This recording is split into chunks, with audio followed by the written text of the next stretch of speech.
Hello, everybody. Happy Friday. Happy Euro 2020 kickoff day. Of course, this evening it is Italy, isn't it? Against, hang on, let me consult my wall chart. I've copied Dave behind me, and I've managed to get one there. Turkey tonight in Rome, which is going to be very good. Looking forward to watching that first Norwich player in action, Teemu Pukki. Tomorrow, I believe, isn't it? Saturday, which against Denmark. And hopefully, we're hoping, judging by his latest Instagram post, that he's going to be fit and available for that. But we're not here to talk about the Euros. We're here to talk about some Norwich City transfer rumours, targets, speculation, all of which seems to have calmed down in the last week or so, mainly because of the BK8 saga. And we don't want to particularly draw too much on that. We've spoken about that. If you want to go and listen to our recent podcast, and our websites are full of content around that, including our thoughts on that. So well worth checking out if you're after any more of that. One of our colleagues did a good piece looking at them as a company as well, if you want a bit more background information. But I think everyone's probably a little bit sick of BK8, and hopefully we can park that and not talk too much about that today. Dave, how are you? Looking forward to the Euros, which kick off tonight? Yeah, reasonably. Big news in Freezer Towers, Connor. Go for it. I'm just putting this on our Facebook page. I'm just trying to get it to load. We have lived in this house for 2 years, but today we finally have a patio laid in the garden. So my dad and his mate have been out working hard in the heat. So I've got nothing to complain about today, which is great news. But yeah, I suppose, looking forward to it all getting started. I'm sort of intrigued to see what it's all like, really. A major tournament with limited fans. But yeah, it'd be there's a Finland press conference today, isn't there, or this evening? So hopefully we'll get a bit of a steer on whether Pukki's going to be playing. But he's been training and stuff, hasn't he? And he's back on his way back. But you'd have thought he'll be, at the very least, he's going to be on the bench against Denmark in Copenhagen. Yeah, absolutely. It's going to be a fascinating tournament for a host of reasons. That's before we get into anything England related, which, of course, that side of it and how they're going to do, I think, is going to be interesting. Home advantage, of course, for the first time since Euro 96. So whether that makes a difference or not, we shall see. Probably some concerns about the defence, but anyway, we digress. Dave, I guess I'll leave it to you in terms of where do you want to start? Do you want to touch upon Emi Buendia? I feel like we've kind of sort of spoken everything there is to say about him. Do you want to start with Angus Gunn? I'll be led with you, really. There you go. Tony's whacked up a graphic of Emi Buendia, so yeah. I suppose we should probably touch on his exit getting officially confirmed yesterday. I think we should, yeah. They needed to get it done, didn't they? And him being away with Argentina obviously created a little bit of an awkward position. If you have a look at the way that Villa have announced it, that's probably not how they would want to announce their club record signing. There's no interview with him. Strangely, he's not done anything on social media yet, has he? Which is, other than a very small sort of farewell to Norwich. Normally there would be, videos on their channels and things like that. So I guess they got to the point where both clubs had announced it on Monday, so they needed to get it done. But yeah, 33 million up front, rising to 38 million in additional performance-related fees if it reaches that, and then that 10% sell-on fee, which, if Emi were to continue progressing at the rate that he does and then goes on to a big move in the future, then clearly it would take it beyond 40 million one day. And I think some people seem to have got 40 million fixed in their mind. Stuart Webber never said that figure on the record, did he? He always, his official on the record quote was there would be a 3 starting at it and you would have to break our club record, which they have done significantly. The Godfrey deal was 25 million up front. So that has held out to be true. And I have to be honest, I don't think you're going to get much more than that for a player who isn't proven in the Premier League. Okay, he did have some very good creative numbers in a season when Norwich finished bottom of the table, when he got sent off, when he made a couple of big mistakes and got dropped. Let's not forget, after that Watford game, they then went to Everton and won without him, didn't they? When Kenny McLean was moved into the 10 role and Cantwell played well. So the Premier League season wasn't a resounding success for Emi. I think we all feel he has now kicked on and he's become a different player. He, as Stuart said in his comments, it's been a journey, hasn't it, with Emi? We've really seen him grow and mature and fulfill his potential. And he is ready for a club like Villa. He's ready to be a big player for them. As when we spoke to Jeremy Goss in our pod earlier in the week, it will be very interesting to see if they could make Grealish and Emi work in the same team. It sounds from the Villa end that they think that he is more of a replacement for Ross Barkley than Grealish, but we'll see. If Man City stump up 100 million for Jack because he's had a great Euros, then that could all change and Emi becomes the main man. But we don't really care too much about that. I think the one thing I'd probably finally say on Emi is that Stuart Webber has made it perfectly clear in those comments, as it was confirmed yesterday. Left with little option was the phrase that he said. Emi said he wanted to leave. He wanted to go to Villa. The Athletic have reported that Emmy was on 15 grand in the Championship, that would have risen to 35 grand in the Premier League, and that Villa are going to pay him 80 grand a week. Now, I don't think any Norwich City fan of a sensible mind is suggesting that Norwich should be trying to pay anyone 80 grand a week this season. They are a million miles away from being able to pay that sort of wage at the moment. Maybe one day in the future, hopefully one day in the future, as Daniel Farke and Webber have both said at times, they want to spend money. They want to get the club into that Premier League stability where they can invest a bit more. They don't enjoy having to penny pinch all the time and having to search for these unearthed diamonds and gems and things like that, whatever sort of cliche you want to throw at it. One day they would like to be buying players for 15, 20 million as well. All managers do at this kind of a level. So that if you work that out over a 5-year contract, that's over 20 million pounds. You know, he'll pay tax on that and things like that as well. So it's not like that all of that will go in his pocket. He may not see out the full 5 years. He might move on. But I think that is hopefully just brought a bit of realism to the situation in terms of the finances that's involved. Absolutely, and it is a massive move financially for him. Very young family as well. It's worth noting as well. And I noticed his partner put something on social media last night saying thanks for the memories to Norwich, similarly to he did in an Instagram story. But beyond that, we haven't seen anything yet. Of course, he's been chopped from the Copa America squad, hasn't he, for Argentina? Although there's some doubt about one player, I think Romero, who's tested positive for COVID, so it might be they need a replacement for him. So I think it remains to be seen how that final squad exactly looks. But as things stand, he's not going to be playing in the Copa America. Of course, didn't make the match day squads, did he, for in either of those World Cup qualifiers? And it's going to be interesting to see what he does at Aston Villa and equally where they play him, because Dean Smith in his quotes yesterday made it very clear that he sees him as a number 10 as well as someone who can play on the right, where he sort of, we're all familiar with him playing for Norwich. Let's move to incomings then, David, and the best we better start with Angus Gunn. Really, that's been the big news of the week, isn't it? We first reported the interest last month that Norwich were kind of looking at him as they kind of look for a long-term solution, probably fair to say, to Tim Krul's understudy. Of course, they signed Orjan Nyland in January after a major operation and whatnot. He's that was always going to be reviewed in the summer. Looks like he's now very unlikely to stay at the club, with the name emerging being Angus Gunn, which of course is not just emotional for Norwich City fans in terms of the history behind that surname, but also a player that they're very familiar with from that loan spell a few seasons ago. Yeah, I'll give you the credit, mate, because you can't say it yourself. But you're the one that broke the story a few weeks back when you got a little whisper that it was Angus and Christian Walton at Brighton, wasn't it, who were on their list, probably with others as well, no doubt. It was a situation that they needed to resolve. It sounds like Orjan Nyland will be confirmed as not staying with Norwich at some point in the next week or so. We've got a rumour on the websites today that he's potentially going to Hamburg. They want him. That would be back to the Bundesliga too, but Hamburg's a massive club in Germany, isn't it? They are below the level they should be at. Their stadium is nearly 60,000 capacity. They won the European Cup in the 80s and stuff. They're a huge club, aren't they? So they keep missing out on the promotion playoffs I think it's three seasons in a row they finished fourth. So if that's the move for him, that sounds like a good move. If he's going to go and be a number one at a club like that, fair play. And that's how Stuart Webber pitched it to us, wasn't it, when we were down at Colney, that, at his age, 30, Norway international, he's had to take a bit of a step back. He left Villa. He's had to rebuild his fitness after a back operation. He wants to assess his options. And Norwich equally, wanted to assess their options and maybe weren't quite convinced that he was the right man to be the number 2. But if that was how it worked out, they probably would have been happy with him. So now that the move for Angus has opened up, Southampton are willing to take a significant loss, potentially. I mean, sounds like it's 5 million up front, although 2.5 million is the initial payment, and then performance-related fees, etc., could take it up to about 10 million. And the one thing, as I said last week when we discussed this, I think that's a good deal. 5 million for a player who has been in an England squad before, who was third in Norwich's Player of the Season in 2018 behind Maddison and Hanley, who Norwich fans know is a good goalkeeper if he can just get himself back on track. Had a bit of an unlucky spell at Stoke last year, and equally the way that Southampton binned him off was a bit unfair as well. I think they basically blamed him for the 9-0 defeat. I watched those highlights back again this week. Maybe one of the goals you could say was an error.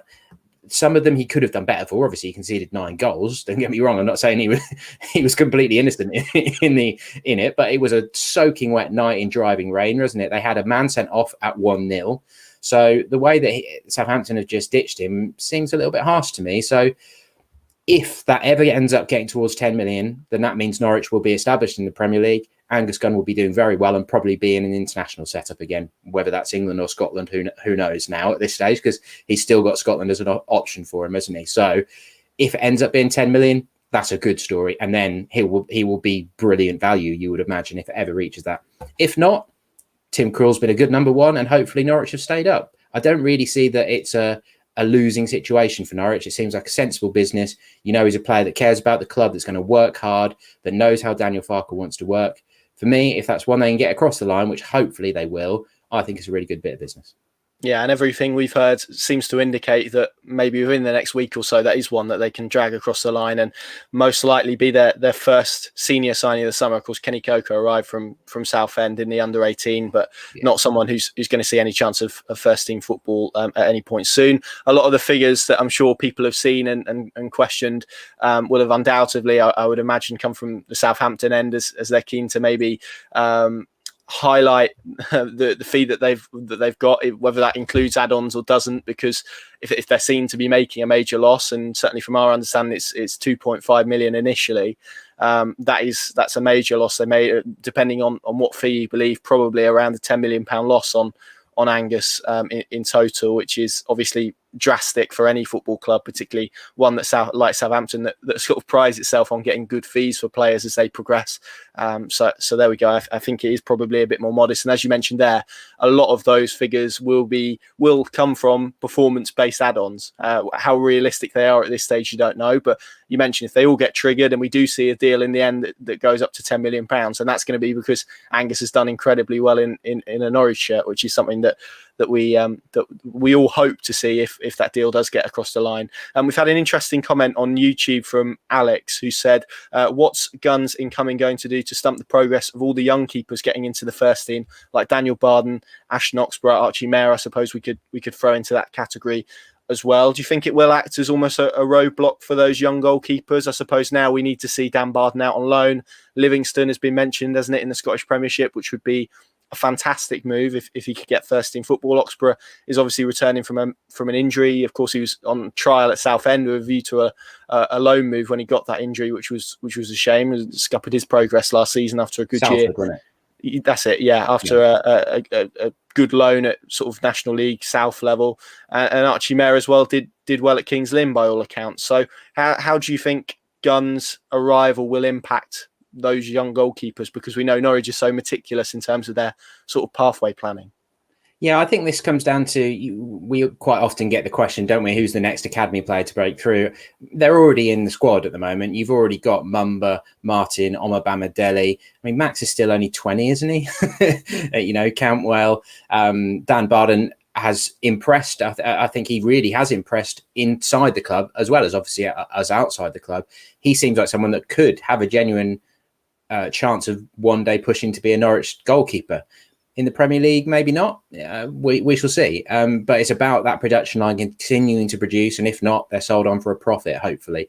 Dan's just won his first Wales under-21 cap. Archie Mayer's just won his first Scotland under-21 cap. I see all those three, including Aston, clearly, because he's coming back from an Achilles injury as well, which is a serious one for a goalkeeper. It's for all players, obviously, but in terms of your goal kicks and things like that, and your distribution, an Achilles injury is a tough one for a keeper. And I think it was on his Instagram the other day, wasn't it? He was running in like the outdoor sand pit at Colney, which I guess is puts sort of that extra strain on your lessens the strain on when you're running on hard ground. I would imagine. I don't know. I'm not an expert on that sort of thing. But yeah, those three, I'd imagine they'll all be out on loan. Michael McGovern signed a new 2-year deal. They trust him. They like him.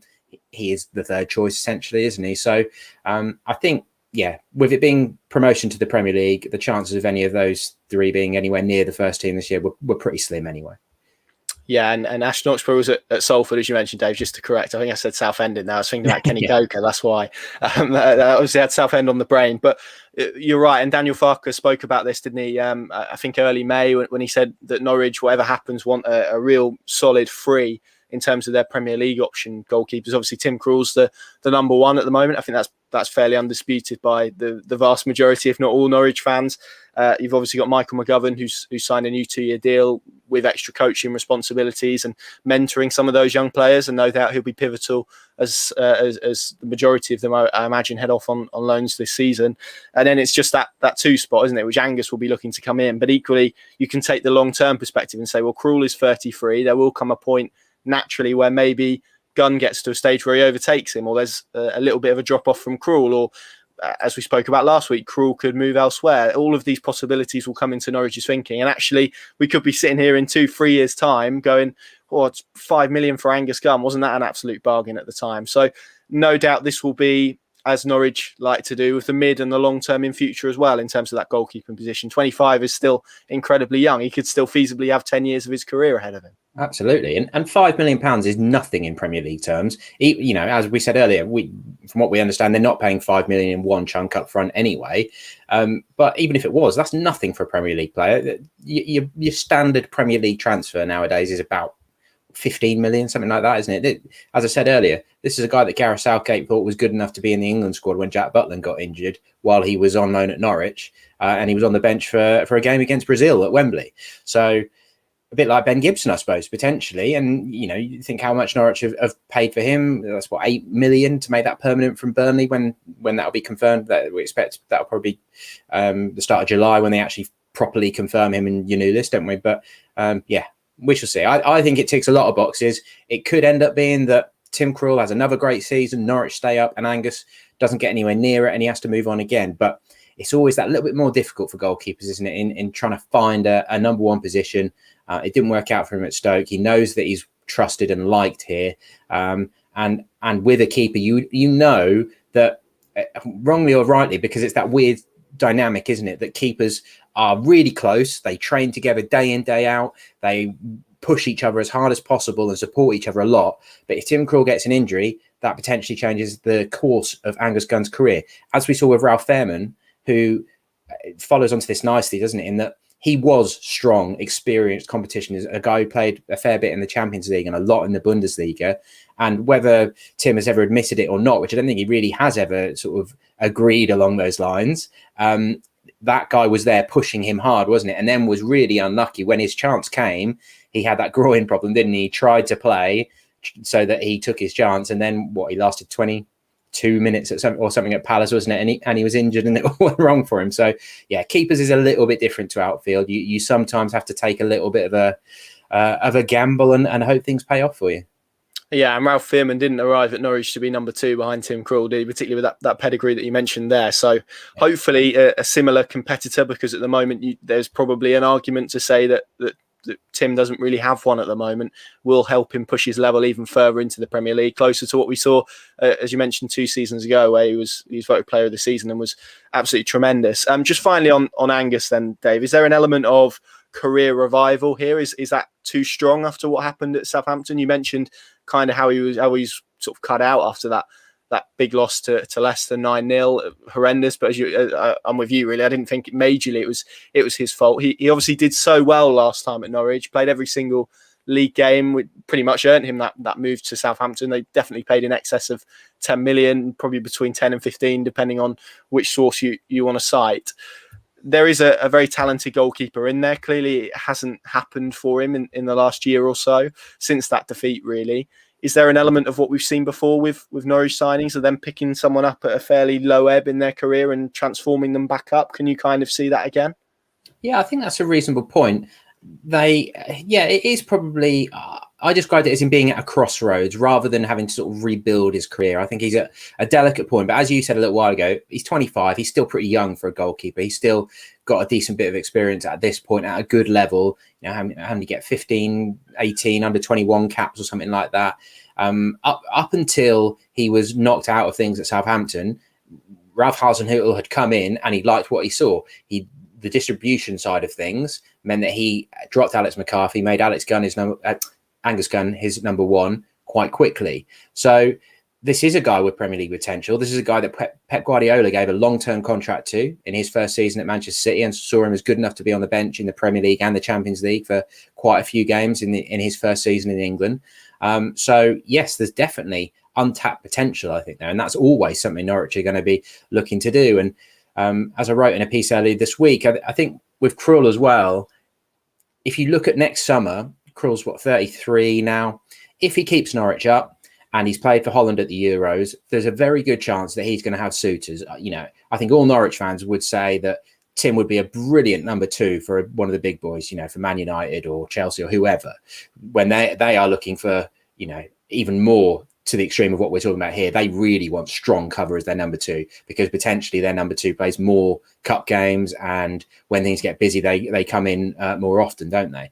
Tim is definitely capable of being that, and we all know he's got such a great character as well that he'd be a brilliant person to put in, and that again would potentially be his last opportunity to play European football and things like that, and get that last big contract if that's where he sees his career going. Equally, if things don't go well this season and Norwich are going back down and they've been relegated, I can't see Tim Krul having another tour of duty in the Championship, really. I think he's beyond that at this point. And then you've got Angus ready-made. You've got a Championship number 1 ready to go. So I can't really see any downsides with it, because even if Angus doesn't play much football this season, he's not going to be in a position where he's going to be causing a fuss and kicking off, because he's got the club's best interests at heart, and his family are so embedded in Norfolk. And he also had a little girl it was not long before I interviewed him in October last year, I think it was. So him and his partner are probably looking for that bit of stability in their lives as well. So yeah, if they can get it across the line, then I think it makes a lot of sense. Yeah, he's currently on holiday, Angus, so we may need to wait for him to return and quarantine and do all of the relevant stuff before that does get to the stage where we're close to confirming it. But certainly well down the track with that. Or I guess the final point in terms of the structure of that deal probably won't be too dissimilar to maybe the vast majority which Norwich do this summer in terms of being creative with it. I think Stuart Webber said that they would have to be fairly creative with how they structure deals and whatnot. So we may see a big difference in terms of how fees are announced elsewhere to maybe what we understand them to be. But it's going to be an interesting summer in that regard with obviously the COVID market. Dave, let's move on to the reports that we had late last night in Bosnia that you're going to have to excuse my pronunciation, but I'm going to go for Stefan Loncar.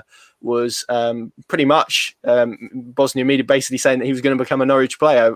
Was it 3 million euro fee agreed, and there was a 30% sell on for Rijeka, who he's playing for at the moment. Josip Drmic spent the second half of last season on loan there in Croatia. It's one that it's been reported throughout the summer at least, but as we understand it, he's certainly not on the cusp of becoming a Norwich player.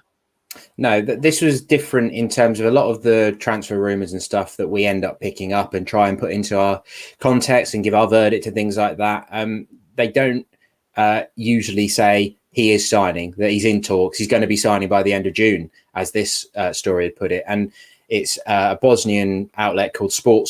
So they are coming at it from the angle of his former club in Bosnia, who would have been making a profit from the sell-on fee, is basically the angle they were coming at it from, who I presume this would be major money for them, even if it's, I don't know, say 10% and they're making 300 grand or something. I'd imagine to a club in Bosnia, that's a big deal.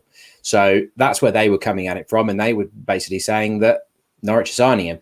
But we managed to get a bit of a steer on that fairly, spoke to our sources and stuff, and were able to knock that down quite quickly, really. It sounds like it's not even close to true that Norwich, they probably will have scouted him at some point. They obviously will have seen him because, like you say, Drmic was playing there, but they're not chasing him. They're not on the verge of signing him.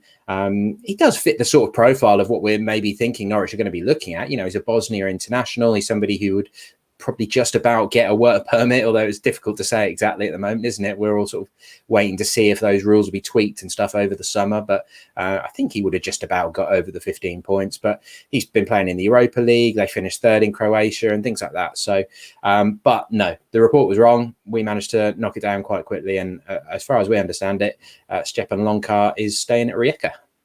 Just as an interesting aside on what you mentioned there with the Brexit regulations, there's been a slight tweak in those. I was speaking to someone about this the other day, in that the appeal system, which was in place in January, is no longer in place. So if a player is on the cusp of reaching 15 points, no longer can a club appeal it. That decision that is made is absolutely final, which means that you have to be even more sort of cautious about the amount of points that they sort of qualify for. And yeah, it's all very complex. I think we'll see a lot of clubs struggle to get to grips with that this summer. Of course, Norwich already have experience when they signed Dimitris Giannoulis in January, so hopefully they'll now be aware of that process.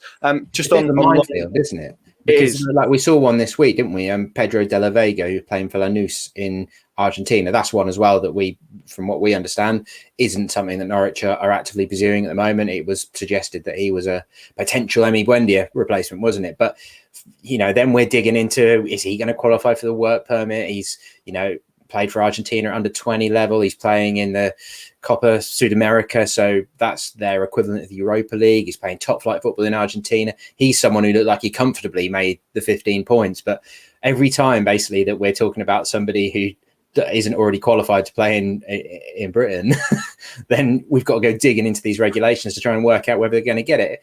Basically, the only time you can be certain is if it's somebody who's been playing Champions League or they're a regular for a country playing in the top 50 and things like that, if they're really a top level player. But realistically, Norwich aren't going to be linked with too many of them this summer, let alone sign one, are they? So yeah, we're having fun with that. Yeah, on De La Vega, and there was another South American link, wasn't there? I think at some point fairly recently. Norbert Riesco. That's it. Yeah, which is there also is very little truth in.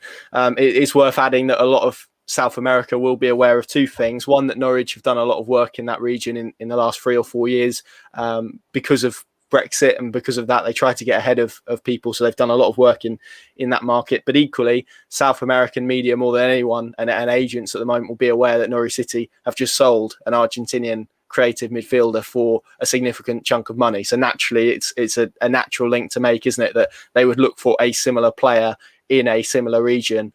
From what I can gather, even though they have done a lot of work there, and that's work that goes back years, and they've looked at individual regions, Brazil, Argentina, for example, they've even looked at the MLS in fair amount of detail.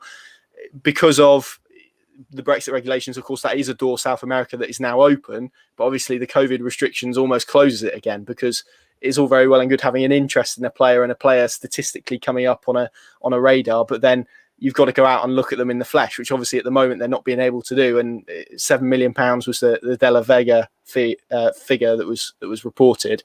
If you're going to put that amount of money into a player that you've never seen in the flesh, that's too much of a gamble. So personally, I'd be shocked if we saw anyone from South America arrive at Norwich. That's before you get into kind of all of the third party agents and how complex it is in terms of character assessment and stuff like that. It just feels like at the moment they're probably a way off in terms of cracking that market, and in terms of finding a formula where you can pluck a player out of Brazil, for example, and put them straight into the Premier League. That's probably a little bit of a jump at this stage, but certainly a region that they're monitoring. And hopefully once the COVID restrictions do get eased a little bit, that's something that Norwich will find a little bit easier. So certainly this window, I wouldn't expect too much from South America, but no shock, is it, Dave, to see the attacking midfielders get linked from Argentina and young Argentinian midfielders because of what Norwich have done with Emi Buendia. Yeah, and that's we can look at it from an interesting context in that, as I put it in sort of the verdict in our rumour mill on that one, is that are Norwich going to bring a 20-year-old in from Argentina who, okay, is playing at a good level and has achieved a reasonable amount, but are you going to bring him in, expect him to be the difference between staying up in the Premier League or not? That seems like a big gamble to me. We've seen many overseas players come to the Premier League, even some of the top ones, and not ever managed to find the rhythm of the Premier League. You think about someone like Diego Forlan or Juan Sebastian Veron. There's loads of players over the years who have come to the Premier League and it's not worked out for them. So to me, I think Norwich aren't looking for a Buendia now. They're not looking for a 21-year-old who's impressed in the Spanish second tier, who in a couple of years is going to be great and you're going to sell him for 30, 40 million and whatever. They need someone who's a bit more out of the box ready, can hit the ground running, has got that bit of experience, probably maybe even the language isn't a barrier, somebody that can come into the squad and potentially fill Emi Buendia's boots. I think it's more likely, the more I think about it, I'm seeing Kieran Dowell as the Emi Buendia replacement, and I think that the number 10 position could well end up being Lucas Rupp or maybe even Kenny McLean, depending on how the central midfield works out. And then you bring in that new man to be in that mix, and hopefully he can be good as well. And he ends up being on the right or the 10 and works with Dowell and Cantwell. But as we keep saying, we've got 2.5 months left of the transfer window. There's so much to speculate at this moment in time. There's a vacuum, isn't there? And again, as Gossi said in our podcast earlier in the week, you can't judge what Stuart Webber has done until 8-10 games into the season, and we're starting to see whether these guys have taken hold. But we've also seen under Farke that he's patient with players. With Emmy, he really eased him in, didn't he? It's not like he just bought it. Yanulis is pretty much the only one who he's bought and used from the off, isn't he? So there's so much intrigue around everything that happens. But yeah, as I say, I don't see Norwich buying someone so much on potential. They're going to need to be able to hit the ground more than being a couple of years off from really fulfilling their potential. Yeah, another element is you would hope, and this probably lends itself to what we were speaking about in terms of Loncar as well at Rijeka. They're probably now in a position where they can aim slightly above those players in terms of profile, in terms of fees as well. They are probably in a position now where they can do that however they structure it, as we spoke about in terms of creatively earlier on. We've spoken about Angus Gunn. Obviously, Orjan Nyland is the one that we expect to depart Norwich City fairly soon.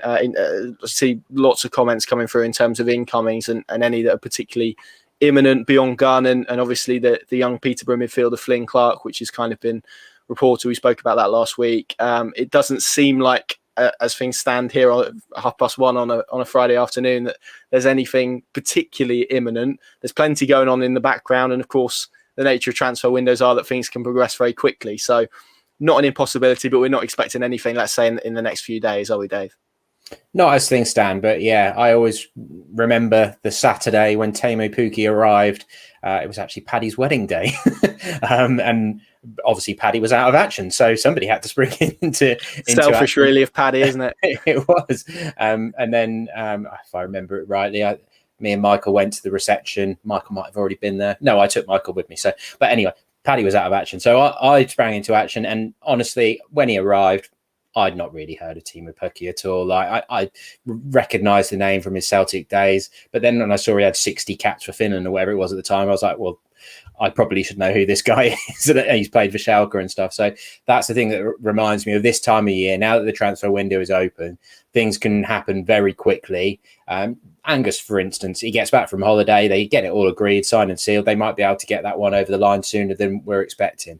But yeah, obviously clubs like to surprise everyone with a signing, don't they? So if you can reveal something at Saturday on a 3:00, then that's quite a nice time to release a signing. But yeah, as we've heard, nothing expected this weekend, so there will certainly be something now. yeah, we've spoken it into place now, so you can almost expect something to happen. You could, I think it's also fair to say that given what's happened this week, if they had a signing in place, I would imagine that they'd have been unveiled by now, just from a comms perspective.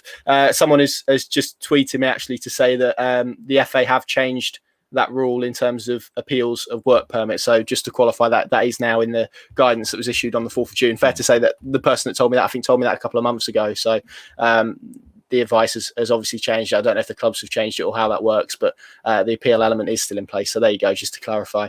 A few other bits then Dave, to speak about. Link we had last Sunday, first and foremost, to Nico Williams, of course, away with Wales at the Euros.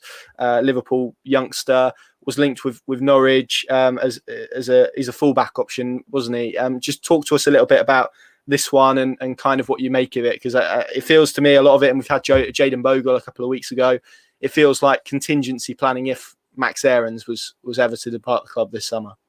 It does. It's Team Talk, so they're one of the websites that I always like to say I'm not 100% sure how much to sort of trust them, because sometimes it's very clearly an agent job, sometimes they're absolutely bang on the money, so you can't completely ignore them. But there was a lot of teams mentioned with interest in Nico Williams. Swansea and Cardiff seemed a bit of a throwaway one. I think Stoke were the other one, and I think it was Burnley with the other Premier League team. But he's a right back, so to be fair to him, they were saying that he would be of interest if Max Aarons were to be sold this summer.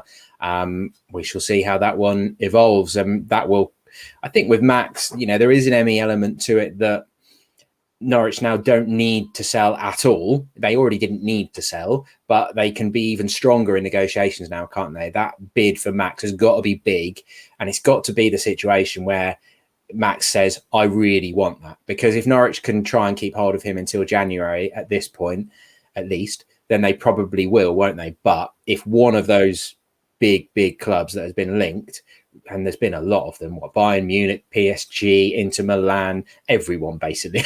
His agent's been a very busy boy the last couple of years. If one of them turns up with a similar region bid to the one that's just seen Emi go to Villa, then, Max may well feel that if he wants to get near that England squad, if he wants to start pushing up towards the top level of the game, then he needs to go now. I always, it feels a bit harsh to say, but I think a fullback is easier to replace than a player like Emi, who's a bit of a unique talent in some ways, isn't he? Maybe in Norwich City circles, finding a player like that to replace him, who is so creative and so skillful, and has such top level potential, is not easy.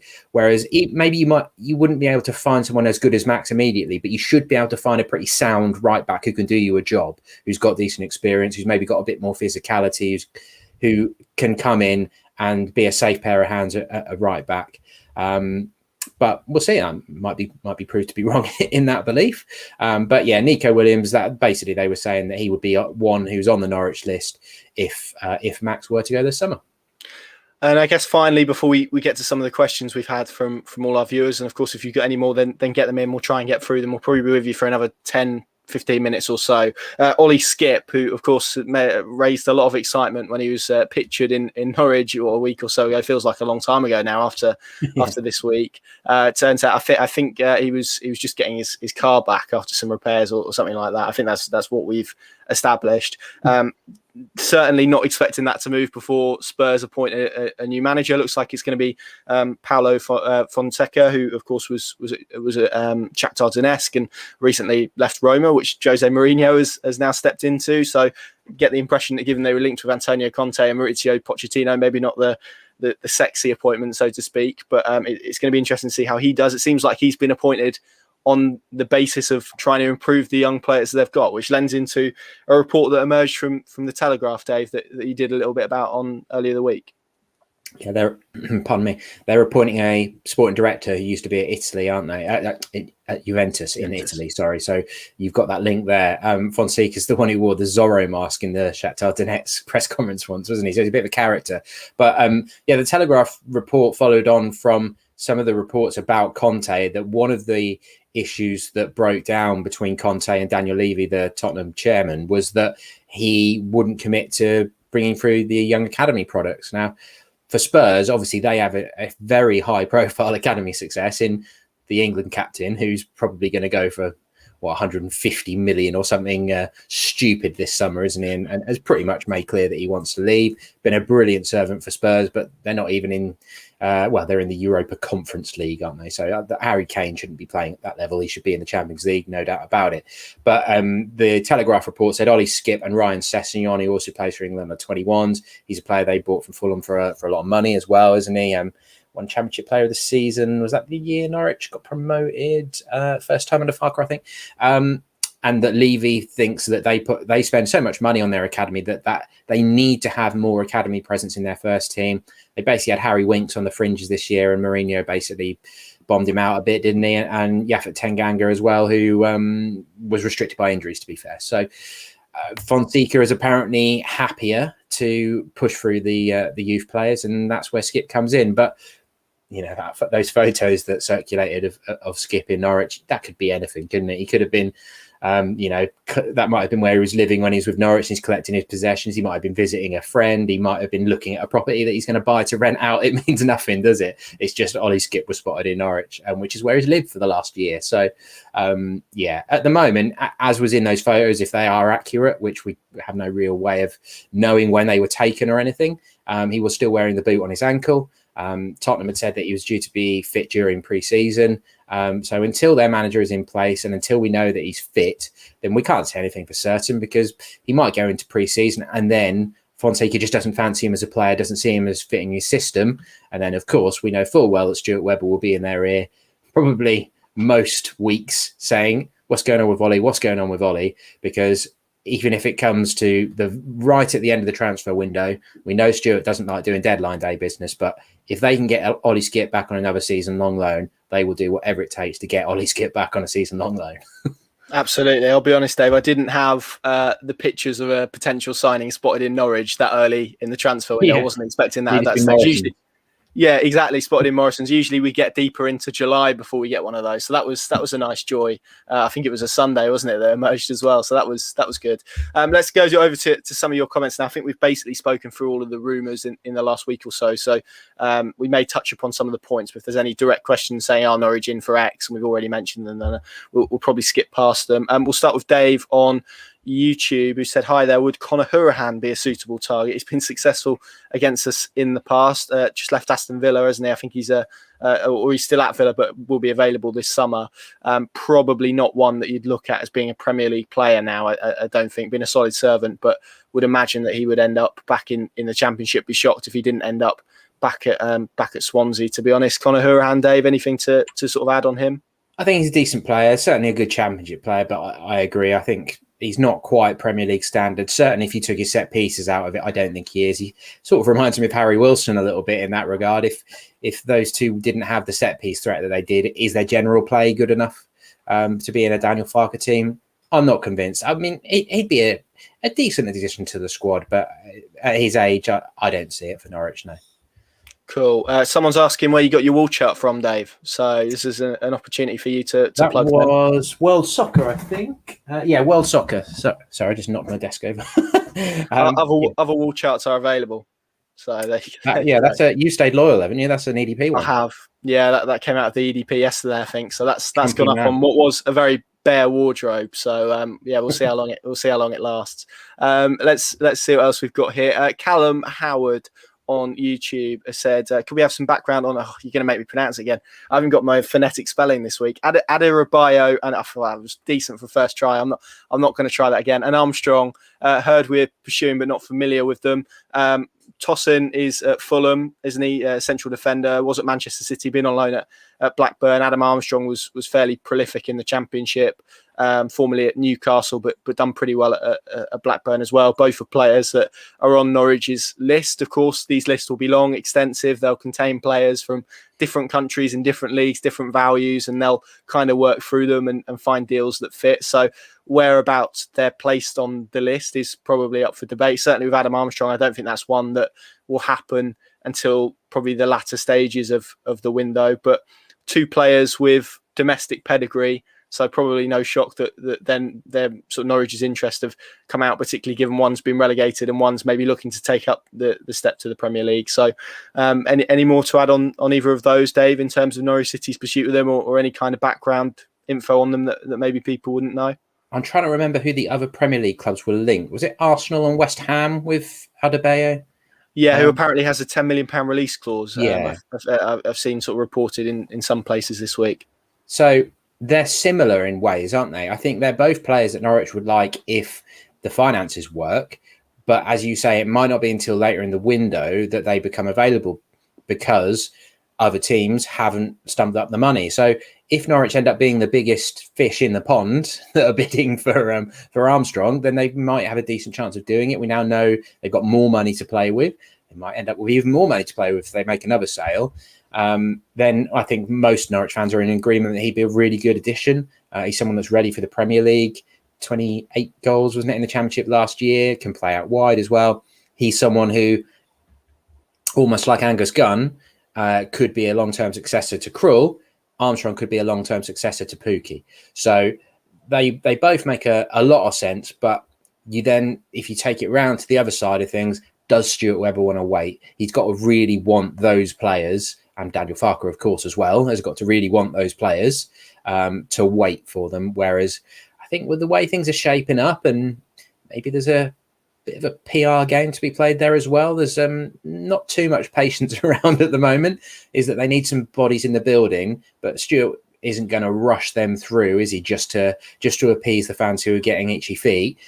He's only going to sign players that he genuinely thinks are going to work out. So names that are definitely worth keeping an eye on.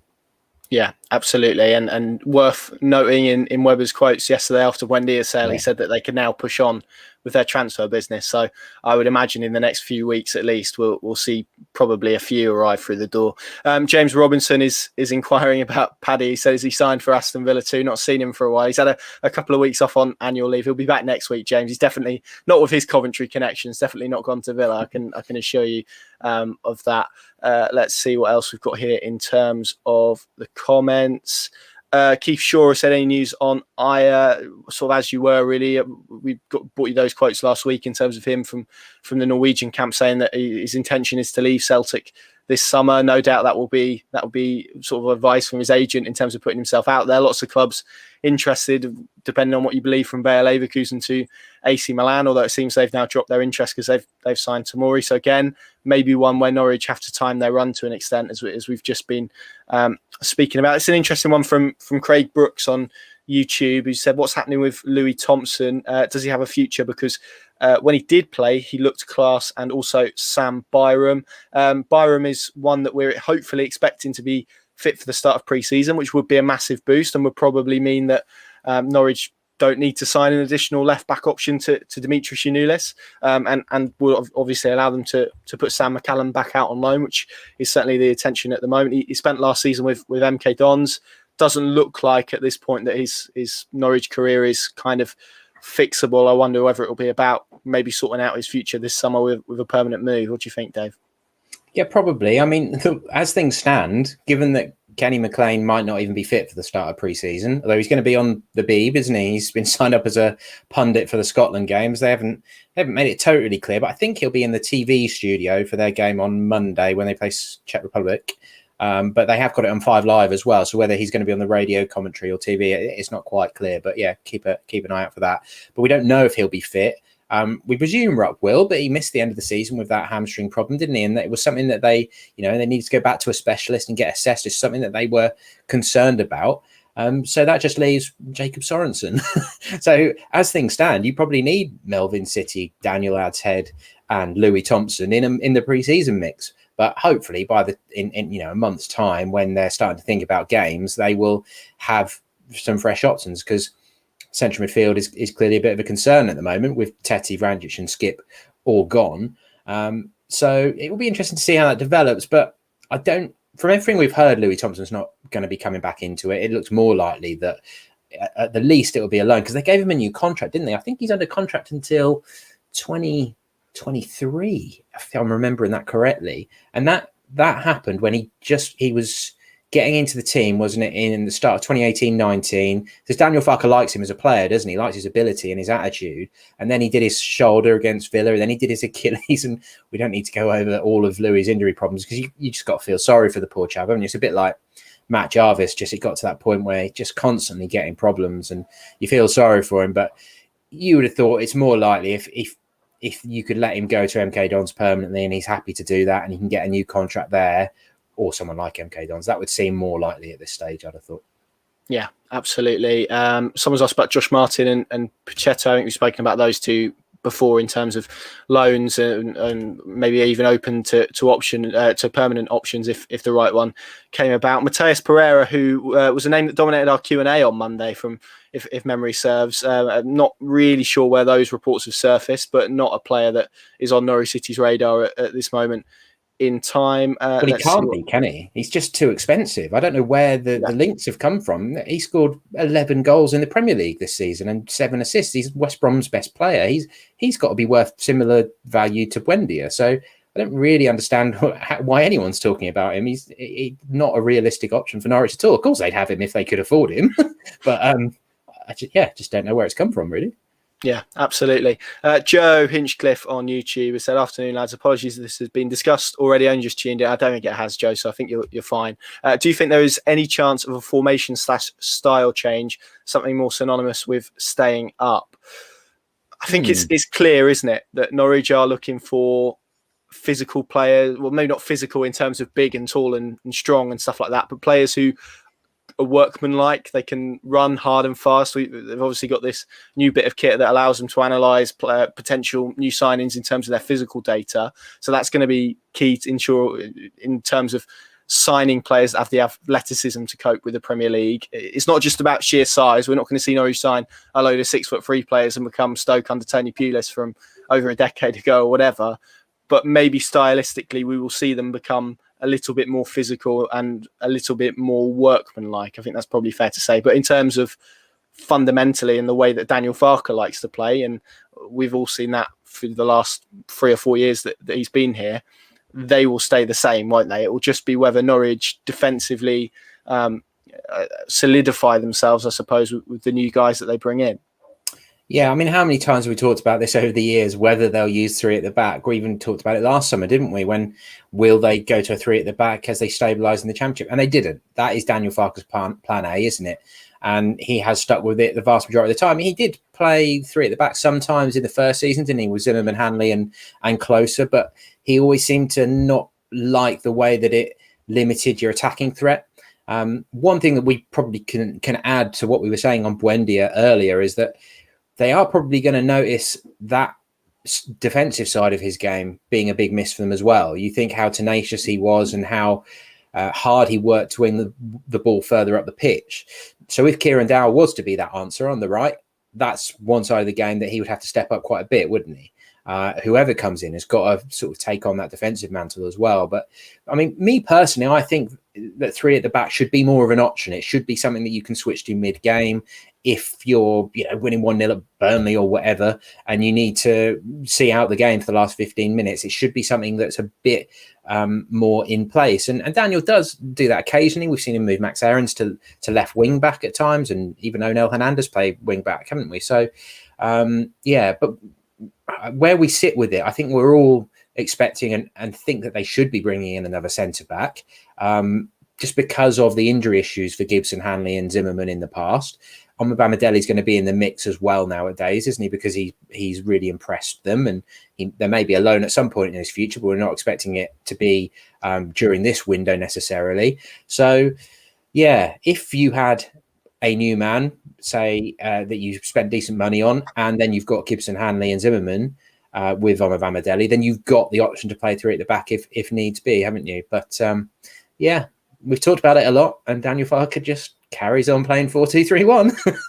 He definitely does. Well, maybe a variation of 4-1-4-1 we see occasionally, don't we? But it never seems to quite work. And every so often it comes out for a game. But there we go. And it's worked, to be fair. They just romped to the Championship title for the second time in his reign. So who are we to say? Exactly. Who are we to judge? Liam Weaver on Facebook has said on Emi Buendia, Connor/Dave, do you think the club will try and get a like-for-like replacement for Emi, or maybe try something a little bit different? I've kind of spoken about this before. I think even last week we spoke about this in terms of my theory is that they'll maybe try and strengthen collectively rather than try and get someone who is as good as Buendia, because I'm not sure that's a feasible or sort of even realistic option with the money they have available this summer. So feels to me like they may go for 4 or 5 players that collectively strengthen the team rather than one who's going to shine perhaps in the same way that Emi Buendia did. What kind of your thoughts on terms of how they might approach the Emi hole? You spoke about Kieran Dowell earlier, for example. Yeah, I think that has got to be the approach, and possibly why we may still see Max go. Doesn't say. I mean, Todd hasn't even been linked with anyone yet this summer, has he? So it feels more to me like we're moving towards possibly new contract territory with Todd, but probably with an agreement of, if there's relegation or maybe even whatever happens next summer, he's okay to explore his options, because it feels like Todd is, with Emi going, takes on a different complexion, and he is now even more. He's already a very important player, but an even more important player for Norwich this year, and he could be a big part of them replacing the creative elements of it. But yeah, I think selling one player for big money, maybe 2 players for even more money, and then bringing in 5 or 6 players of a decent value, maybe around the 10 million mark or something, feels like it may not be the preferable way to do it. It may not be the most attractive way to do it. It may mean that Norwich don't quite play as good football, but it might just mean they're that bit more solid across the board, which I think we have to get our heads around I've said this a few times now, is that we all know the step up is huge. The step up in quality is absolutely massive from the Championship to the Premier League. Norwich are not going to be able to enjoy the sort of football that they enjoyed last season. It's not going to be free scoring. It's not going to be win after win after win. It's going to be a survival battle of some form. Okay, they may do really well and get into mid-table and manage to stay just clear of the relegation zone, but they're not going to be competing for Europe or anything, are they? I think we can say that with almost certainty. So it's going to be a very different season, and they will need to be able to grind out points, because we saw that painful period, what was it, November/December of that last Premier League season, when they kept getting ahead of teams, they kept getting themselves into good positions, but they weren't good enough to hold on to the 3 points or even to draw enough games to keep themselves in the mix. And obviously there was an injury element to that as well, but you never know. None of us want to see Emmy go. We all would love to see him stay and fire Norwich to the top half of the table. But if Stuart Webber can spend that money wisely and make the broader squad raise the quality bar just that significant level enough to survive, then it will have paid off. This is where, for me, the reference to Burnley becomes even more interesting from Stuart Webber, not in terms of style of football, but just in terms of the way they've built their way to kind of Premier League sustainability. They haven't spent loads of money. They've got a real tight core, a real small squad that Sean Dyche relies upon. And that is essentially what gets them security every year in the top flight, doesn't it? So I guess to kind of go back to the last question that Joe asked in terms of style change, stylistically, I think it will probably have to change because of the reasons that you kind of say there. They're not going to go into a game against the big boys in the Premier League, against most sides in the Premier League, and enjoy the majority of possession. So I think inevitably there is going to have to be a tweak and a change, and they are going to have to become more solid and become better when they have the ball and they're used to the ball, rather than having a lot of the ball in the Championship and dominating the same way. So it's going to be fascinating, I think, come August to see just how they line up in the Premier League and what sort of squad they have in terms of profile, and whether we're looking at it the same way we did after Project Restart when we had those drinks breaks and we were thinking, blimey, every it looks like the sort of land of giants every time an opposing team rocks up at Carrow Road. It's going to be really interesting to see if that is the case, or whether there's a bit more balance in terms of what Norwich do. But we're only 2 days into the transfer window. Feels like we're about 2 months into it. Sorry, Dave, go on if you want to add something. I think we've seen the foundations laid for that this season, haven't we? And how much better they were defensively. So, when we mention Burnley, of course, we don't mean Norwich are going to start playing hoofball. They're not going to start being stylistically the same as Burnley on the pitch. But we literally saw that with Robbie Brady, didn't we? They bought him from Norwich for 13 million. And that's the sort of signing they continue to build year after year. Chris Wood, I think they spent about 15 million on, didn't they? So the way that they did it as pretty much a self-funded club, I think maybe their owners had a bit more money than Delia and Michael do, but I don't think they were benefactors by any stretch of the imagination, where they Burnley earned their money and they did the yo-yo period and they stuck with Sean Dyche and all that sort of stuff. So yeah, I hope that the defensive tweak has already been done, and the midfield, if that's skipped back, then great. But whatever, that midfield needs to be really solid and really protect the back four, if it is going to be a back four most of the time. But we know that the core of the squad is essentially, but hopefully the sort of the spine almost is going to be intact. So you would hope that the majority of those things will carry on from this season. And there's no doubt about it that Daniel Farke and Stuart Webber learned those lessons from that horrible Premier League season. So I think that most Norwich fans feel that Stuart Webber and Daniel Farke are in that position also. They've proved themselves at Championship level. They're above that level now. Now it's about them proving that they belong in the Premier League, because Stuart has spoken about that Daniel will manage in the Champions League one day. Now they've got to start proving it, haven't they, if it's going to ever happen. Absolutely. And if you want some optimism, someone might have to correct me on the exact wording of this stat, but I think I've got it right, which is when a club has come down or been relegated from the Premier League, kept with the manager and got promoted again, I think there's only 4 teams to ever do it, and all of them have stayed up in the subsequent year in the Premier League, their second year. Someone might have to double check that, but I'm pretty sure that's what I read a while ago, and it was a while ago, so I'm kind of saying it there. So all the people that come in later and asking about X-player, chances are we've already discussed them. Paul has asked about the Bosnian midfielder. We discussed him earlier on. So when we finish in about a minute or so, if you sort of rewind the video, you'll be able to watch it on our Facebook page, YouTube page, Twitter page as well in full, so you can see what we said. But no doing in terms of that Bosnian midfielder, Paul. I think that's about it, Dave, for this week. It's been a busy one, not for transfer reasons. It's been an eventful one, an interesting one, obviously a very important one as well in terms of fan power, and we've seen that displayed again. It's been really quite something. So I'm off for a lie down for a week. It'll be yourself and Paddy next week, bringing you all the transfer latest. Going to sit in a room and not think about Asian betting companies for a while. That's sort of my plans. And enjoy the Euros. Thank you all very much for watching, Dave. Thank you very much for joining me. Pinkin.com, of course, for all the latest, and we'll see you again very, very soon.